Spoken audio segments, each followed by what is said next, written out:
오늘은 성탄절로서 예수님은 왜 세상에 오셨나 이런 제목 가지고 성탄절 설교를 하도록 하겠습니다. 달력을 보면은 특별한 날은 빨간 날로 되어 있죠. 일주일에 한 번, 일주일의 첫날은 빨간 날로 쓰여져 있습니다. 어떤 사람은 그 이유를 알기도 하고 어떤 사람은 이유가 뭔지 모르고 그냥 노는 날이다 이렇게 생각하는데 특별한 날이죠. 이건 세계 모든 사람들의 공통입니다. 무슬림도, 힌두교도, 유교도, 불교도, 이단도, 무신론자들도 달력은 다 똑같은 달력을 씁니다.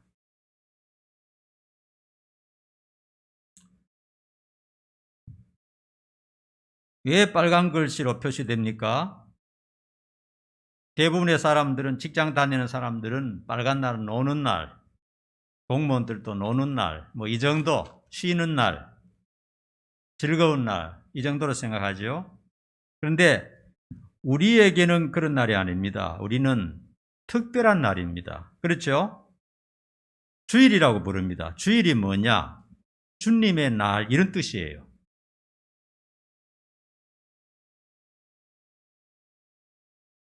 원래 안식일은 금요일 저녁부터 토요일까지가 유대인들이 제사 드리는 안식일인데, 신약에 보면 안식 후 첫날이라는 말이 있습니다. 안식 후 첫날이 뭐냐면 예수님께서 금요일날 십자가에 못 박혀 돌아가시고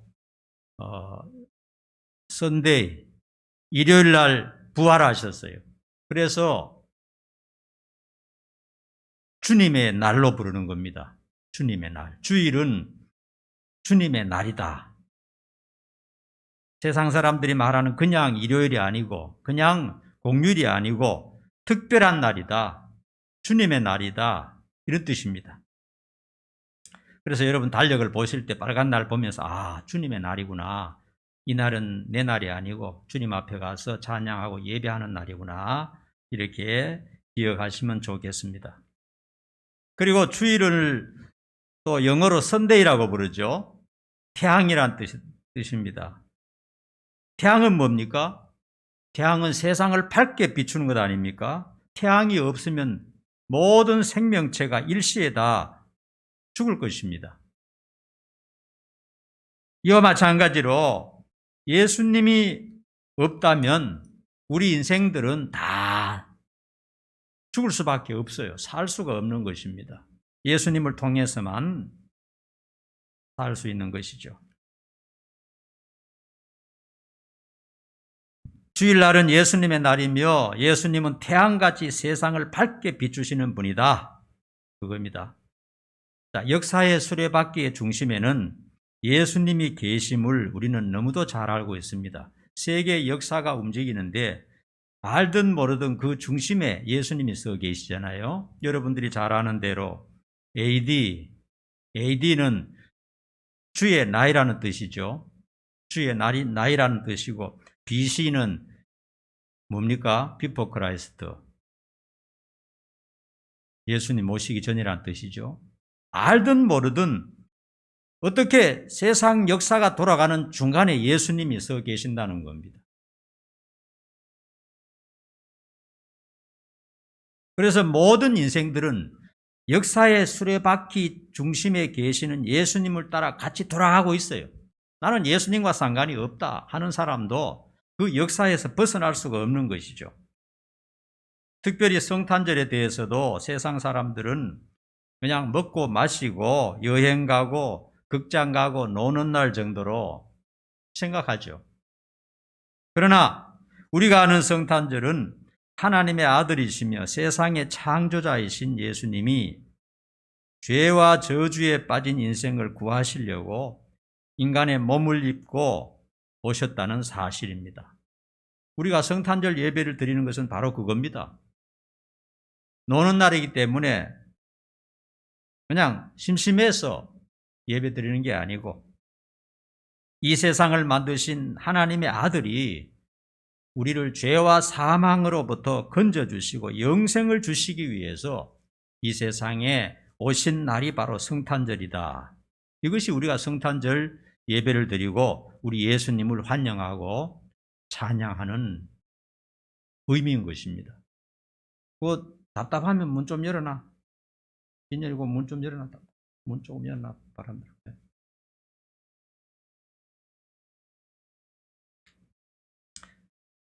그래서 인간에게 가장 중요한 사실은 예수님의 오신 목적을 알고 그분을 모셔드리는 것입니다. 어느 인생도 예수님을 영접하지 않는다면 허무하게 끝날 수밖에 없어요. 오늘은 예수님이 오신 목적 3가지만 생각하면서 은혜를 나누도록 하겠습니다. 왜 예수님께서 이 세상에 오셨는가? 첫 번째로 죄인을 만나시기 위해서 오셨다라고 예수님 분명히 말씀하셨어요. 인간의 죄는 쉽게 벗어날 수 있는 것이 아닙니다. 우리가 사람들 앞에서는 다 깨끗한 척 하지만은 그 마음에 죄가 많습니다. 그리고 남 모르게 저지르는 죄가 자기 자신은 다 알고 있어요. 죄는 그 인생을 완전히 묶어버립니다. 소울타이, 영혼을 묶어버리는 게 죄악이죠. 아무리 위대하고 탁월한 사람도 그의 저지른 은밀한 죄가 드러나는 순간에 추락되는 것을 우리는 너무나 많이 보고 있어요. 시장도 대통령도 사장도 그가 저질렀던 흉측한 죄가 드러나면 그냥 자살해버리는 겁니다. 죄라는 것은 인간을 완전히 묶어버리는 것이죠. 여러분이 아무리 성공하고 아무리 돈을 많이 번다 할지라도 죄를 지어버리면 그 양심적으로 완전히 묶여가지고 그 죄의 가책에서 벗어나지를 못하는 겁니다. 평생 동안. 지은 죄 다른 사람은 몰라도 자기는 평생 그것을 기억하고 있어요. 죄에서 벗어날 수가 없는 것입니다. 사람이 마약에 한번 손을 대면 그 마약에 완전히 묶여버리고 그 인생이 죽어야 끝이 난다고 그래요. 마약을 끊지 못합니다. 그 중독성에. 도박이나 사기나 거짓말이나 술도 비교적 사소한 죄지만은 한번 습관이 되면 중독이 되어버려요. 그런 죄악에서 인생은 빠져나오지 못하고 끝까지 그 죄에 매여서 사는 것을 우리는 너무나 잘 압니다. 사람들은 스스로 이러면 안 된다. 또 지옥에 갈 줄 알면서도 죄에서 빠져나오지 못하고 그렇게 살다가 결국 지옥으로 가는 것입니다.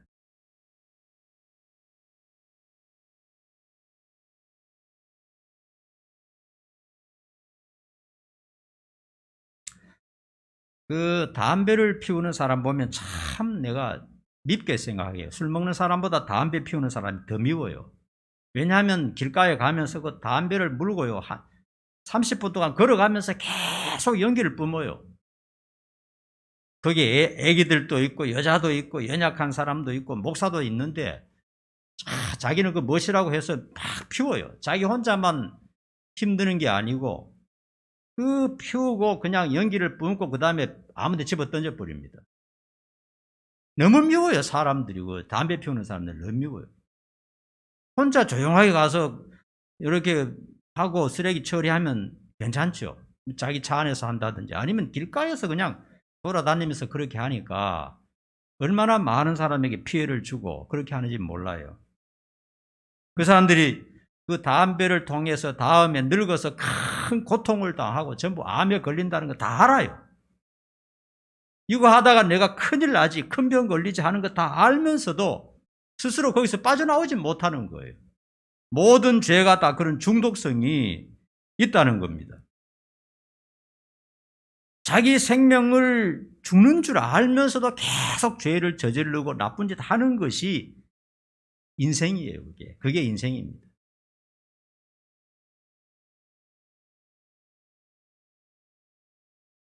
그래서 인간은 죄로 망하여 다 망가지게 되고 결국은 지옥에 떨어질 수밖에 없는 인생입니다. 한평생 살다가. 망가지고 파괴된 인생을 고칠 수 있는 분은 인간을 설계하셨고 만드셨던 예수님밖에 없다는 겁니다. 그래서 예수님이 오신 거예요. 하나님의 아들인 예수님께서 하늘에 계시다가 이 세상에 인간의 몸을 입고 오신 것이 그저 심심해서 여행 삼아 할 일 없어서 오신 게 아닙니다.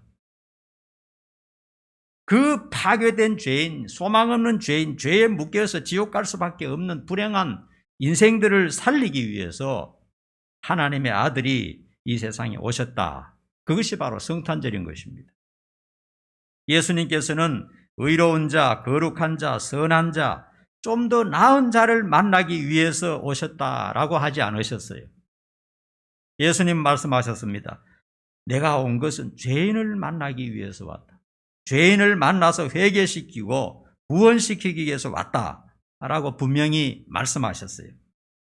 그러므로 당시에 자칭 선하고 의인이라고 주장하는 종교 지도자들을 결코 가까이 하지 않으셨습니다.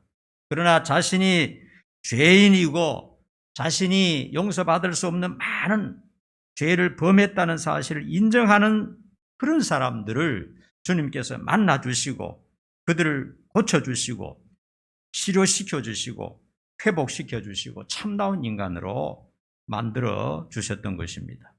그래서 성탄절에 예수님 오신 이유는 죄인을 만나시기 위해서 오셨다. 우리가 죄인인 줄 인정하고 예수님을 받아들이면 지금도 예수님 우리를 만나 주실 줄로 믿습니다. 그 다음에 예수님이 왜 오셨느냐? 따라합시다. 소망을 주시려고 오셨다. 자, 인간에 대해서 조금만 깊이 생각해 보면요, 소망이 별로 없어요. 우리 젊은 사람들은 이런 말이 아직 안 믿어지겠지만은 나이가 좀 들어가면 참 인생에 별 큰 소망이 없다는 것을 다 알게 됩니다. 살다 보면 알게 돼요. 맨날 새벽이 되면 일찍 일어나서 직장 나가서 하루 종일 기계 돌아가듯이 일하고 한 달에 몇 푼 받아가 그걸 또 먹고 살고 그걸 가지고 또 자식 교육시키고 그러다 보면 나이가 들어서 늙어가고 그게 인생이죠. 그게. 코로나로 인해서 한 2년 동안 그 이상 세상이 참 이렇게 고통을 당하고 있어요. 하루에 수천 명씩 사망하고 있고 우리나라에도 하루에 100명 이상씩 코로나 때문에 죽는다 그러죠. 코로나 걸려서 죽으면요, 가족들이 시체를 확인도 못한대요. 그냥 그 담당자들이 그냥 화장해서 그냥 처리해버리고 시체 없는 장례를 가족들은 치르는 겁니다. 코로나 걸려서 죽으면 장례도 못 치러요, 지금. 한번 생각해 보세요. 눈에 보이지도 않고 티끌보다 작고 보잘것없는 바이러스. 먼지 같은 그 바이러스 때문에 온 세상이 이렇게 꼼짝을 못하고 있어요. 정신을 못 차리고 있는 것을 알 수 있습니다. 앞으로 또 어떤 새로운 세균이나 바이러스가 나타날지 알 수가 없어요. 어떤 전염병이 나올지 사람은 모르는 것입니다. 과학이 발달하고 세상 살기가 좋아졌다 하지만은 작은 바이러스 하나에 온 세상이 꼼짝을 못하는 것을 알 수가 있어요. 우리나라 남자 10명 중에 4명은 암으로 죽는다는 겁니다. 거의 절반이 암 걸려서 인생을 마친다는 거예요. 여자는 10명 중에 3명이 암으로 죽는다는 겁니다. 여자분들이 조금 암이 적게 걸리는가 봐요. 암이 걸리면 얼마나 고통스럽고 얼마나 아프고 얼마나 힘듭니까? 그렇게 해서 인생이 끝나는 거예요. 그리고 앞으로 조금 지나면요, 노인 인구가 얼마나 많은지 65세 넘는 노인 인구가 절반이 넘어간다고 합니다. 길가에 가면 노인밖에 없어요. 젊은 사람이 없고. 아기를 낳지 않으니까요.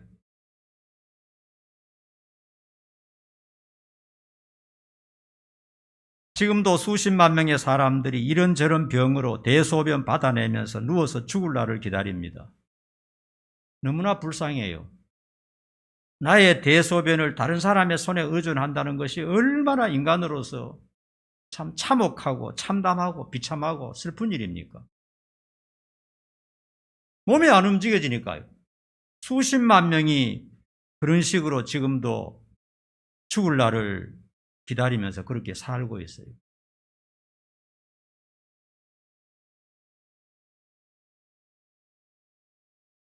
사람들은 항상 아프고 어렵고 갈등하고 싸우고 슬프고 허무함을 느끼면서 살아갑니다. 잠자다가도 깜짝깜짝 놀랄 때가 있잖아요. 아, 참 인생이 허무하구나. 병이 들면 어떡하지? 미래 어떡하지? 직장에서 쫓겨나면 어떡하지? 그리고 나이가 들고 늙으면요, 어떤 대책도 없이 비참하게 고통스럽게 죽어가고, 그리고 성경에 보면은 전부 지옥으로 던져진다. 불이 훨훨 타오르는 지옥으로 던져진다. 이렇게 말씀하고 있습니다. 인생을 곰곰이 한번 곱씹어 보면 그것이 인생의 모습입니다. 특별한 소망이 뭐가 있습니까? 아마 소망이 있다면 이럴 겁니다. 결혼 안 한 사람은 결혼하는 소망, 자녀 낳아서 교육시키는 뭐 그런 소망, 그리고 직장 다니면서 돈 좀 버는 소망, 아파트 하나 장만하는 소망. 특별한 소망이 뭐 있어요? 좀 여유 있으면 외국에 여행 가는 소망, 뭐 그 정도죠. 그러나 그 이면에 깔려 있는 인간의 비극적인 것, 고통스러운 것을 곰곰이 생각해 보면은 밥이 안 넘어가죠. 잠이 안 올 정도죠. 인생에 다가올 여러 가지 일들을 생각하면 그것이 인생의 모습인 것입니다. 성경도 그렇게 말하고 있어요. 그런데 이 소망 없는 비참한 문제를 해결해 주시기 위해서 예수님께서 팔을 걷어 붙이고 세상에 뛰어내려 오셨다 하는 것입니다. 예수님이 아니면 인간에게 진정한 희망은 없습니다. 아무리 찾고 찾아봐도 시간이 지나면 모든 것이 헛된 것이라는 것을 알게 돼요. 예수님은 인간에게 유일한 소망이며 유일한 길이 되시는 분입니다. 성탄절이 왜 이렇게 우리에게 기쁘고 즐거운 날이냐? 우리에게 참된 소망이 생겼다는 겁니다. 예수님을 믿기만 하면 우리의 죄가 다 용서받게 되고, 예수님을 믿기만 하면 죽음에서 부활하게 되고, 예수님을 믿기만 하면 영생을 얻을 수 있고, 모든 인생의 문제가 해결될 수 있기 때문인 것입니다. 세 번째로 예수님이 왜 세상에 오셨는가? 따라합시다. 영생을 주시려고 오셨다. 예수를 믿지 않은 사람들은요, 이 세상의 한평생이 전부라고 생각합니다. 죽음으로써 모든 것이 끝이라고 생각합니다. 그러나 예수님께서는 그렇지 않다고 말씀하셨어요. 인간이 선택을 잘하기만 하면은 죽음에서 부활할 수 있고, 죽은 다음에 하나님 나라에서 영원히 살 수 있다는 것을 주님께서 분명히 말씀하셨어요. 예수님께서는 병든 자를 고치고 죽은 자를 살리는 기적을 통해서 예수님이 그 하신 영생의 말씀에 대해서 증명을 해 주셨어요. 죽은 사람을 살리는 모습을 보여주면서 예수님의 말에 진정성이 있다는 것을 가르쳐 주셨습니다. 여러분, 우리가 믿는 기독교에 영생이 없다면, 영생의 진리가 없다면 기독교는 존재할 의미가 없는 것입니다. 이 세상에 좀 즐겁게 살고, 이 세상에 좀 편하게 살고, 이 세상에 좀 잘 되는 것, 그거 추구한다면 교회 다닐 이유가 없어요. 기독교가 있을 필요가 없는 것입니다. 그러나 기독교가 존재하고 교회에 우리가 다니는 이유는 영생이 있기 때문에 그런 것입니다. 한평생 백년한짝 살다가 죽음으로써 모든 것이 끝나는 것이 아니고, 죽음 다음에 부활해서 하나님 나라에서 영원히 살 수 있다는 것을 믿기 때문에 우리가 신앙생활을 하고 있는 것입니다. 그러므로 세상에서 말하는 100년 안쪽에 인생이 모든 것이 끝난다, 한 줌의 죄로 사라진다 하는 세상의 논리를 절대로 우리는 믿어서는 안 됩니다. 주님의 말씀을 들어야 돼요. 예수님을 믿기만 하면 영생할 수 있다. 요한복음 11장 25절에서 26절을 보면 나는 부활이요 생명이니 나를 믿는 자는 죽어도 살겠고 무릇 살아서 나를 믿는 자는 영원히 죽지 아니하리라. 우리 예수님께서 분명히 말씀하셨어요. 믿습니까? 예. 예수님이 세상에 오신 목적이 뭐냐? 우리에게 영생을 주시려고 오셨습니다. 그러므로 우리는 절망하면 안 됩니다. 우리는 영원히 살 수 있는 존재가 되는 것입니다. 예수님을 붙들기만 하면 영생을 얻을 수 있는 그런 존재가 된 것입니다. 성도 여러분, 성탄절은 사람들이 생각하는 놀고 영화관에 가고 술 마시고 여행하는 그 정도가 아닙니다. 그것도 좋습니다만은 그게 진정한 우리의 목표가 아니에요. 가족과 친구들과 함께 성탄절을 즐기는 이유를 우리는 분명히 알아야 됩니다. 우리가 주님의 성탄을 환영하고 감사하고 즐거워하는 이유는 바로 죄 가운데 살다가 지옥으로 떨어질 수밖에 없는 우리를 구원하시고 하나님의 자녀 만드시고 영생을 누리도록 하시기 위해서 그런 것입니다. 우리가 세상에서 살 동안 하는 일이 잘 될 수도 있고 잘 안 될 수도 있어요. 열심히 노력하지만은 그건 확정이 안 되지 않습니까? 그죠? 어떻게 될지는 잘 몰라요. 잘 될지 잘 안 될지 잘 모릅니다. 그러나 우리가 절대로 한평생 살 동안 포기하지 말아야 될 것은 신앙생활입니다. 잘 되든지 못 되든지 성공하든지 파멸하든지 어떤 경우에도 절대로 포기하지 말아야 될 것이 예수 믿는 것이고 신앙생활하는 것입니다. 우리의 소망과 행복과 생명은 주님밖에 없다는 사실을 다시 한번 깊이 깨닫기를 바랍니다. 복된 성탄절 주님의 탄생을 마음 깊이 축하하는 여러분 되시기를 축원드립니다. 기도하겠습니다. 지금부터 2000여 년 전에 예수님께서 죄와 사망으로 저주받을 수밖에 없는 인생을 살려주시기 위해서 팔 걷어 붙이시고 내려오신 성탄절입니다. 우리 성도들은 이 사실을 분명히 알고 주님을 영접하고 주님을 더 가까이 하며 주님과 함께 한평생 살아갈 수 있도록 은총을 내려 주시옵소서. 그래서 주님을 통해서 주시는 큰 복과 모든 은혜를 받을 수 있도록 축복해 주옵소서. 예수님의 이름으로 간절히 기도하옵나이다. 아멘.